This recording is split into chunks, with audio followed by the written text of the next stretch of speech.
Bismillahirrahmanirrahim. Assalamualaikum warahmatullahi wabarakatuh. Perkenalkan, nama saya Rizka Hairunisa, calon guru penggerak angkatan 10. Di sini saya sedang bersama rekan sejawat saya, yaitu Ibu Santi, merupakan guru mata pelajaran Bahasa Indonesia. Dan kami akan melakukan percakapan pra-supervisi. Gimana kabarnya, Bu Santi? Alhamdulillah baik. Oke, baik Ibu ya. Seperti yang sudah dijadwalkan sebelumnya, kita hari ini akan melakukan percakapan pra-observasi atau pra-supervisi untuk membicarakan persiapan ya sebelum dilaksanakannya supervisi kelas. Nah, yang mana tujuan dilakukan supervisi kelas ini mungkin Ibu sudah tahu ya, untuk mengevaluasi proses pembelajaran yang Ibu lakukan nanti di kelas. Namun Ibu, sebelum dilakukan supervisi nanti ada beberapa pertanyaan yang akan saya sampaikan dulu ke Ibu ya. Yang pertama mengenai ini Bu, tujuan pembelajaran yang akan Ibu capai nanti apa saja ya Bu? Oke, mengenai tujuan pembelajaran, terdapat beberapa tujuan pembelajaran setelah saya kasih pelajaran kepada anak. Yang pertama, siswa dapat mengevaluasi informasi yang tidak akurat dan bias dalam laporan hasil observasi dengan kritis dan reflektif. Lalu memahami dan menganalisis gagasan dalam laporan hasil observasi dengan kritis dan reflektif. Yang kedua, siswa dapat menulis informasi dalam bentuk laporan hasil observasi secara logis dan etis. Yang ketiga, siswa dapat mempresentasikan laporan hasil observasi dengan runtut dan menggunakan intonasi yang tepat. Mungkin itu tujuan pembelajaran yang akan dicapai siswa. Oke, baik. Berarti ada 3 ya Bu ya, tujuan pembelajaran yang akan Ibu capai nanti. Nah, kemudian bagaimana nih Bu mengenai area pengembangan yang ingin Ibu capai nanti? Mengenai area pengembangan, mungkin yang saya pakai itu terdapat 3 pengembangan. Yang pertama, pengembangan pengetahuan, di mana mengembangkan pengetahuan ketika menganalisa gagasan dalam laporan hasil observasi. Yang kedua, pengembangan keterampilan. Di sini yang akan dikembangkan yaitu mengenai keterampilan public speaking ketika presentasi, keterampilan menulis laporan, dan keterampilan dalam membuat bahan presentasi. Yang ketiga yaitu pengembangan keaktifan, di mana yang dikembangkan itu yaitu ketika keaktifan di dalam kelas ketika diskusi, tanya jawab, menambahkan ataupun menyanggah. Nah, di sini akan melatih sosial emosional murid, terutama dalam manajemen diri dan kesadaran sosial. Soalnya kan pada presentasi nanti akan ada menyanggah yang tidak mengenakan. Jadi si emosional anak itu bisa terlatih pada diskusi ini. Itu ya. Oke, baik. Sama ya, ada 3 area pengembangan, itu pengetahuan, keterampilan, dan keaktifan. Bagus ya Bu, jadi di sini pembelajaran sosial emosionalnya juga ada gitu ya. Oke, baik. Mengenai rancangan pembelajarannya nanti seperti apa ya Bu di kelas? Mengenai rancangan, saya nginduk ke modul ataupun RPP yang saya buat gitu ya. Terdapat 3 rancangan, biasanya yang pertama pembukaan, yang kedua ada kegiatan inti, dan yang ketiga ada penutup. Di pembukaan itu seperti biasa pembiasaan, siswa berdoa terlebih dahulu, lalu saya mengabsen ketidakhadiran siswa. Setelah itu ada apersepsi, yaitu ketika pembelajaran sebelum pembelajaran dimulai, saya mengajukan pertanyaan pemantik untuk mengetahui sejauh mana pemahaman awal siswa. Yang kedua, ada kegiatan inti. Pada saat itu saya menyediakan teks belalang anggrek dan juga memberikan materi-materi dasar mengenai laporan hasil observasi. Lalu siswa dibagi menjadi beberapa kelompok, membuat dulu kelompok gitu, dibagi menjadi beberapa kelompok. Setelah itu siswa dipersilahkan diskusi mengenai gagasan laporan observasi dengan membebaskan tema di dalam laporan observasi tersebut. Nah, di sini pembelajaran PSE-nya keterampilan berelasi dan manajemen diri dan kesadaran sosial. Setelah itu mereka dipersilahkan untuk mempresentasikan hasil diskusi dalam bentuk bervariasi.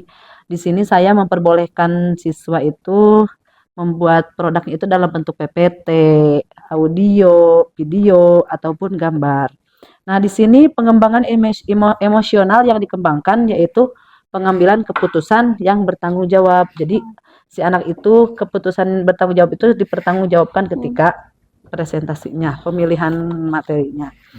Nah, setelah itu kegiatan penutup, di mana kegiatan penutup itu saya melakukan refleksi kepada siswa, bagaimana perasaan siswa setelah pembelajaran, lalu tindak lanjut apa yang akan dilaksanakan. Setelah itu materi apa yang didapatkan siswa setelah pembelajaran, dan bagaimana kalian akan menerapkan pembelajaran, bukan kalian, siswa akan menerapkan dalam kehidupan sehari-hari. Oke, baik. Berarti itu strategi yang dipakai discovery Iya, learning. discovery Oh, iya, learning. discovery learning. Ya, itu sudah runtut sekali ya, bagus ya Iya. strateginya. Dan saya suka juga itu pembelajaran KS-nya juga ada, dan diskusi pembelajaran berdiferensiasinya Iya. juga ada. Gitu. Nah, kalau mengenai media pembelajaran Bu, nanti yang dipakai apa saja ya? Mungkin terdapat beberapa media. Kalau misalkan yang pertama laptop, PowerPoint atau PPT, LKVD, buku paket digital yang akan disampaikan kepada siswa, bahan ajarnya. Baik, nah kira-kira nih Bu, akan melaksanakan kegiatan tersebut pada hari apa dan jam keberapa ya? Sesuai mata pelajaran yang saya ampu, yaitu bahasa Indonesia di kelas 10 ya. Iya. Hari Selasa pada jam kelima setelah Jam istirahat. kelima. Oke, baik, berarti jam 10.30 ya? Iya, 10.30. 10.30, baik. Berarti nanti pada hari Selasa jam 10.30, jam kelima ya, saya akan datang ke kelas Ibu dan melakukan supervisi kelas untuk melihat, dan nanti juga saya akan mencatat kegiatan yang Ibu lakukan di kelas. Nah, setelah supervisi nanti kita akan adakan percakapan pasca ya Bu ya, pasca supervisi, dan itu percakapan terakhir, dan nanti akan didampingi oleh pengajar praktik saya. Nah, sebelum diakhiri nih Bu, kira-kira apa yang Ibu dapatkan dari percakapan kita hari ini? Oh iya, banyak sekali ya. Banyak sekali ilmu yang saya dapat, dimulai pembelajaran KSE-nya, dan juga pembelajaran berdiferensiasi, gitu, serta pengalaman mengenai persiapan supervisi yang akan saya lakukan nanti, yang akan Ibu lakukan ketika supervisi. Gitu. Oke, baik. Ibu terima kasih ya sebelumnya sudah meluangkan waktunya untuk melakukan kegiatan observasi ini. Nah, nanti berarti kita berjumpa di kegiatan observasi ya di hari Selasa depan, berarti ya Selasa depan. Baik. Mungkin sekian ya Bu ya kegiatan percakapan prasupervisi ini. Sampai jumpa di kegiatan observasi kelas nanti dan juga pasca observasi. Terima kasih. Mudah-mudahan sukses. Semoga lancar kegiatannya gitu, dan bermakna. Ya, gitu. Terima kasih ya Bu ya. Assalamualaikum. Waalaikumsalam warahmatullahi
Sebelum ke pembelajaran dimulai, Ibu mau bertanya.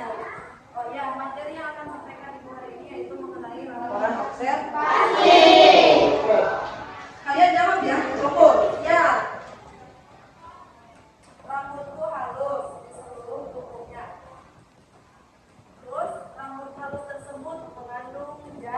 kimia beracun. Dapat menyebabkan iritasi dan reaksi alergi jika bersentuhan dengan kulit atau mata manusia. Gejala yang muncul akibat terkena bisa berupa bentol, bercak kemerahan, kulit terasa gatal, kering, dan muka. Reaksi gatal umumnya cukup ringan namun bisa sangat mengganggu. Siapakah aku? Ulang terus. Apa yang berbulu?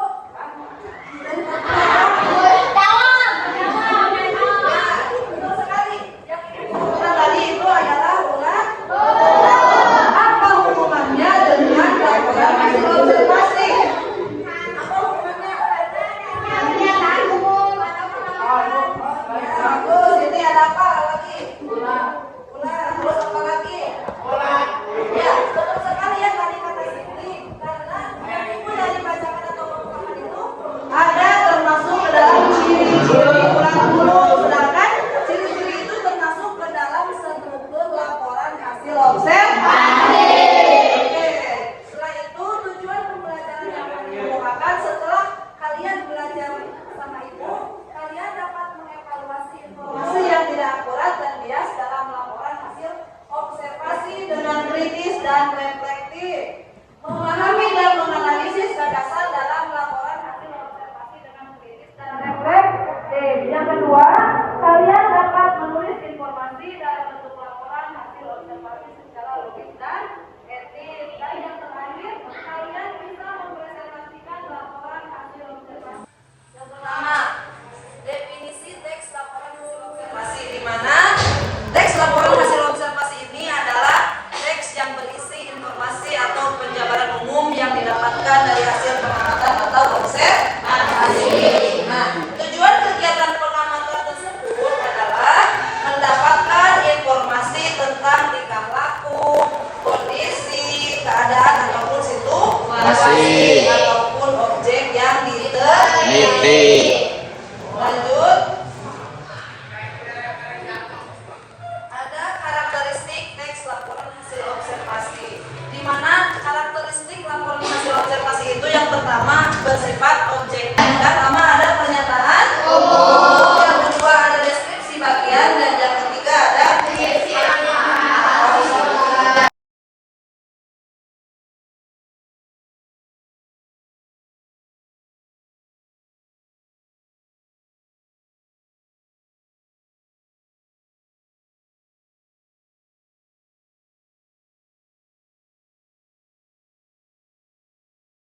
Oke, setelah kalian dibagi kelompok, ibu kasih tugas setiap kelompok dibebaskan temanya ya.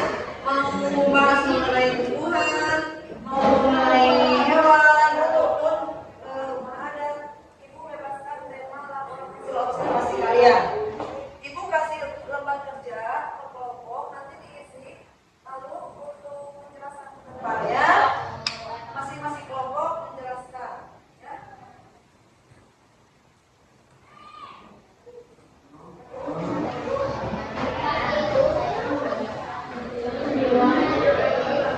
Lihat dulu.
deskripsi bagian, yang ketiga ini simpulan atau manfaat. Nanti dipresentasikan ke depan.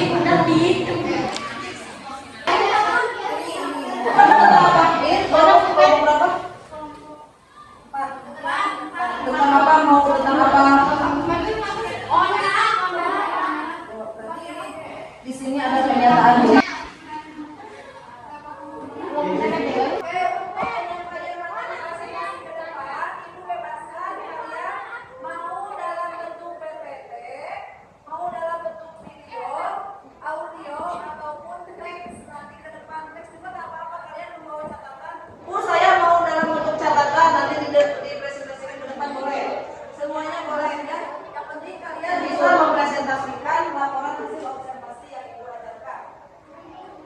Oke, sekarang waktunya presentasi. Dikatakan mampu berarti sekarang yang presentasi hanya satu kelompok dulu ya. Minggu depan kita kelompok presentasi kelompok selanjutnya. Oke, untuk yang presentasi kali ini, Ibu tunjuk kelompok Siti. Yuk, kelompok Siti.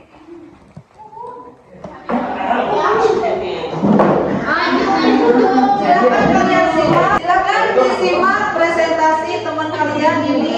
Kelompok berapa? Kelompok 2. Assalamualaikum warahmatullahi wabarakatuh. Waalaikumsalam warahmatullahi wabarakatuh. Selamat siang semua. Siang. Perkenalkan kami dari kelompok yang akan dibacakan oleh Iin Afrilia.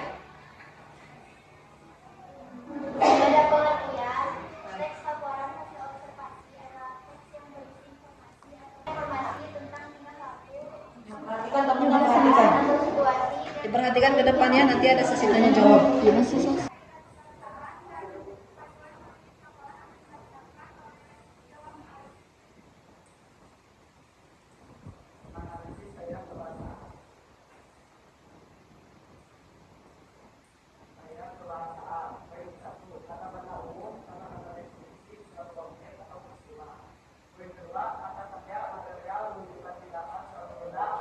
Silakan kalian perhatikan presentasi kelompok 2 ini.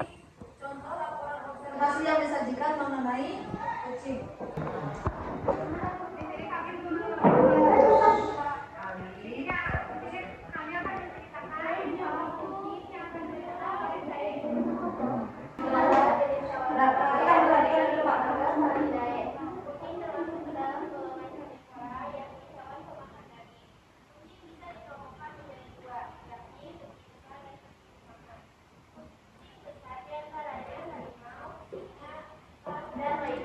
Sedangkan kucing rumahan adalah jenis yang sangat populer sebagai hewan peliharaan. Kucing rumahan bisa mencapai berat 16 kg, panjang 60 cm. Ini coba ibu tanya dulu gambaran kepada kalian, mana yang termasuk ke dalam pernyataan umum di dalam laporan hasil observasi mengenai kucing? Coba. Ya, mana yang bisa disebut mengenai pernyataan umum? Paragraf yang pertama. Apa? Coba bacakan.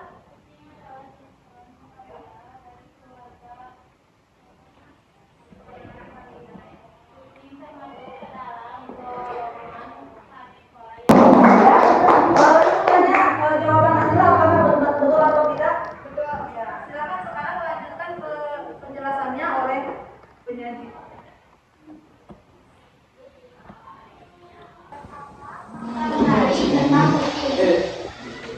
Pertanyaannya apa fakta menarik mengenai kucing? Pertanyaan dari kelompok.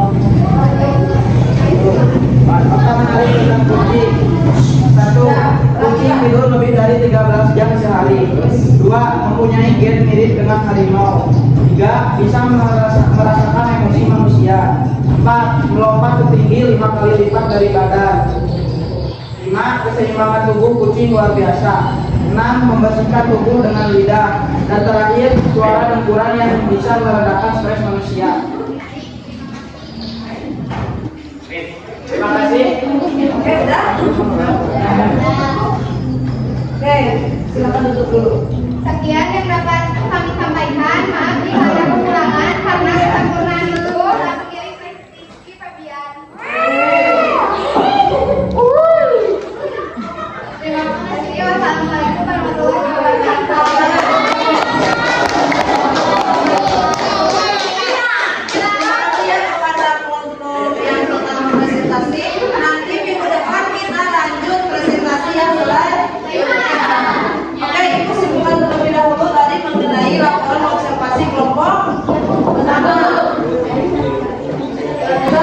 presentasi kelompok selanjutnya. Ya. Rasakan ketika pembelajaran sama ibu ini. Pengalaman apa yang akan kalian lakukan mengenai laporan observasi? Mempresentasikan mengenai apa lagi?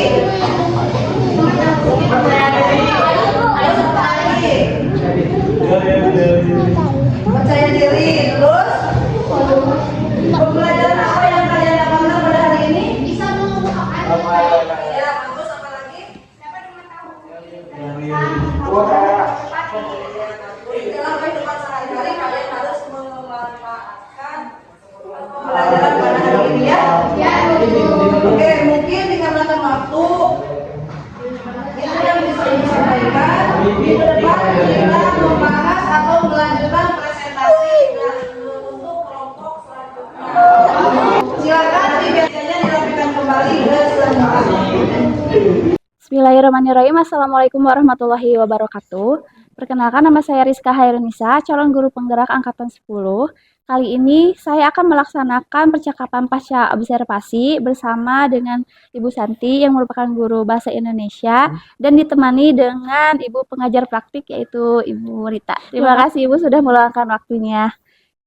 Baik, Ibu Santi, seperti yang sudah kita bicarakan ya di prasupervisi, nanti setelah observasi kemarin sudah kita laksanakan, sekarang kita melaksanakan percakapan pasca observasi gitu ya. Ada beberapa pertanyaan yang akan saya diskusikan sama Ibu. Baik. Sebelumnya nih, Hmm. kira-kira apa yang pengen Ibu dapatkan dari percakapan kita sekarang ini? Ya, tujuan dari percakapan kita ini dilakukan di sini yang saya inginkan gitu merefleksikan diri saya sebagai guru mengajar gitu di kelas ya. Jadi menambah juga wawasan dan pengetahuan ilmu diadakannya observasi dan Ke kelas iya. kemarin ya. Oke. Oke, kalau gitu kemarin kan ada ini ya Bu ya, area pengembangan yang pengen Ibu capai ketika pelaksanaan di kelas observasi kemarin. Bisa diceritakan kembali Bu, area pengembangannya apa saja? Oke, mengenai area pengembangan yang dilakukan seperti halnya kemarin saya udah sampaikan ya. Terdapat 3 area pengembangan. Yang pertama, pengembangan pengetahuan, di mana di dalam pengembangan pengetahuan ini dapat meningkatkan pengetahuan siswa dalam menganalisis gagasan atau materi yang disampaikan mengenai laporan hasil observasi. Yang kedua, ada pengembangan keterampilan. Di pengembangan keterampilan ini bisa meningkatkan keterampilan public speaking siswa ketika presentasi, keterampilan dalam menulis laporan dan membuat laporan sebagai bahan presentasi. Yang ketiga, pengembangan keaktifan, di mana di dalam pengembangan keaktifan ini meningkatkan keaktifan di dalam kelas ketika diskusi, tanya jawab, menambahkan pendapat ataupun menyanggah. Nah, di sini akan melatih bagaimana sosial emosional anak, terutama dalam manajemen diri dan kesadaran sosial. Oke, baik. Berarti ada 3 ya area pengembangan yang ingin Ibu capai, keterampilan, pengetahuan, dan keaktifan. Keterampilan juga bisa dalam membuat laporan dan ini ya, membuat bahan presentasi untuk ya presentasi. di Canva kemarin. Oke, baik. Itu sudah bagus ya Bu ya, karena kemarin juga saya lihat siswanya aktif dan juga memang keterampilan pembuatan bahan presentasinya juga tercapai gitu. Nah, namun menurut Ibu nih, apakah ada kendala atau kekurangan mungkin ketika pelaksanaan observasi kemarin? Untuk kendala pasti ada dan kekurangan ya Bu ya. Mungkin kendala yang dihadapi bisa berupa kurangnya keterlibatan siswa dalam kegiatan atau mungkin ada masalah dengan media pembelajaran yang digunakan, seperti kurangnya persiapan atau teknis, jaringan internet. Nah, selain itu terkadang ada juga masalah dalam pengelolaan waktu atau penyesuaian materi dengan tingkat pemahaman siswa. Iya ya, karena kekurangan itu pasti ada. tidak akan sempurna gitu ya. Nah, namun kira-kira penyebabnya apa Ibu ya? Untuk penyebab masalah ini bisa terjadi karena beberapa faktor, seperti kurangnya persiapan atau pengalaman dalam menggunakan metode atau media pembelajaran yang baru, atau mungkin kurangnya pemahaman tentang kebutuhan dan gaya belajar siswa. Selain itu, kendala teknis atau lingkungan belajar juga berpengaruh karena kurangnya mendukung gitu ya. Begitu. Nah ya dari apa yang Ibu sampaikan barusan, terdapat kendala, kekurangan, Iya. dan ada apa area pengembangan tadi. Menurut Ibu atau Ibu kedepannya nanti mau seperti apa atau punya rencana bagaimana mengenai pengembangan dari area Oke, tersebut? mungkin rencana perbaikan untuk Iya, kedepannya nah ya Bu ya. Mungkin rencana perbaikan untuk kedepannya untuk mengatasi kendala atau permasalahan ini penting untuk melakukan evaluasi mendalam terhadap kegiatan pembelajaran yang telah dilakukan. Rencana perbaikan bisa mencakup peningkatan persiapan materi, pelatihan dalam penggunaan media pembelajaran, atau adaptasi strategi pengajaran untuk memenuhi kebutuhan siswa dengan lebih baik. Nah, lalu menyusun rencana pembelajaran yang lebih fleksibel dan mengakomodasi berbagai gaya belajar juga bisa membantu mengatasi permasalahan ini. Oke, baik. Jadi Ibu sudah bisa menyimpulkan ya solusi dari permasalahan Ibu, mulai dari apa tadi? Mengevaluasi, Evaluasi kemudian meningkatkan persiapan persiapannya, materinya, terus melakukan baik materi pelatihan. ataupun teknis gitu ya Bu. Oh iya, teknis Waktu dan juga. oke, terus pelatihan juga ya, mengikuti pelatihan dalam penggunaan media dan juga menyusun rencana pembelajaran yang lebih fleksibel. Itu yang tadi Ibu sampaikan ya. Ya, Jadi sudah menemukan gimana Ibu? ya, Ibu sudah insya bisa Allah. menyimpulkan dan menemukan solusinya? Mohon. Ya sudah. Nah, kira-kira kapan Ibu dari apa rencana Ibu tadi dari solusi permasalahannya kapan mau diterapkan? Mungkin pertemuan selanjutnya ya. Iya, Pertemuan selanjutnya ketika proses pembelajaran dilakukan lagi sesuai jadwal pelajaran. berarti minggu depan mungkin ya? Ya, Minggu ya depan. bisa. Berarti nanti kita 2 minggu lagi bisa ketemu lagi ya. Kita bicarakan lagi Mengenai gitu evaluasi. progresnya. Iya, Iya, mengenai siap, rencana siap. Ibu kan ingin mengevaluasi Baik. bagaimana progresnya. Nanti kita ketemu lagi, kita ngobrol lagi. Oke, baik. Oke. Alhamdulillah Ibu ya, Ibu sudah menemukan solusinya, sudah berjalan dengan lancar prosesnya, juga luar biasa. Terima kasih juga Ibu sudah meluangkan Iya. waktunya. Nanti kita bisa sharing dan diskusi lagi lah mengenai apa rencana pembelajaran Ibu mungkin. Kalau perlu kita ngobrol kontak aja. Iya. Gitu. Japri. Iya. Baik, mungkin sekian percakapan pasca observasi bersama Ibu Santi yang merupakan guru bahasa Indonesia di sekolah kami. Mungkin sekian videonya, semoga videonya bisa bermanfaat. Assalamualaikum warahmatullahi wabarakatuh. Waalaikumsalam warahmatullahi wabarakatuh.